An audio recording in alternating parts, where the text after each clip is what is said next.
Today, we're diving into a hilarious and, honestly, wild story from comedian Chelsea Handler's new Netflix special, The Feeling.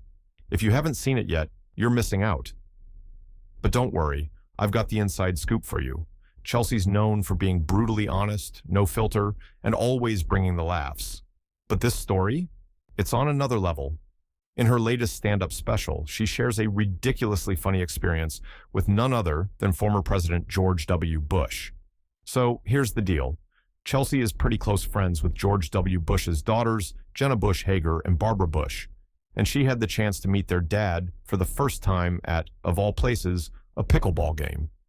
But, of course, this isn't just any normal, hi, nice to meet you moment. No, Chelsea was, well, very stoned. Yep, that's right. 4 edibles, 40 milligrams of THC, and she confessed to George W. Bush that she was high as a kite when she met him. Can you imagine? Here's Chelsea, an outspoken Democrat, meeting the former Republican president, and she's trying to keep it cool. But knowing her, she wasn't about to risk an awkward political outburst. So she took the edge off with some edibles. But here's the best part. I don't want to be seen with your father. I can't trust myself in the company of your father. I have outbursts. I mean, who among us hasn't been in that, what do I do with my hands kind of moment when meeting someone famous? But Chelsea took it to a whole new level. She showed up to the Bush family's home in Kennebunkport, Maine, and things got even more awkwardly hilarious.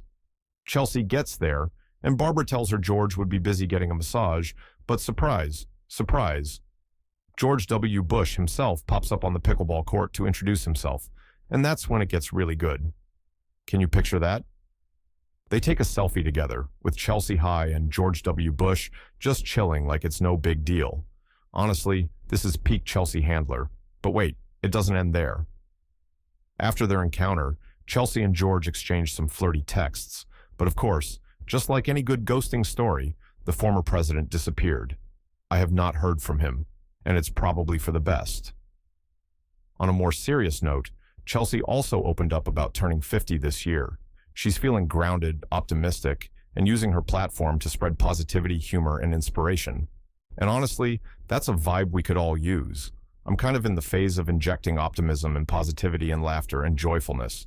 And with all of her honesty and humor, Chelsea's definitely making her 50s look good. So, there you have it. A hilarious and unforgettable moment from Chelsea Handler's new Netflix special, The Feeling. If you haven't seen it yet, I highly recommend giving it a watch. And remember, sometimes, being totally yourself, no matter how stoned you are, makes for the best stories.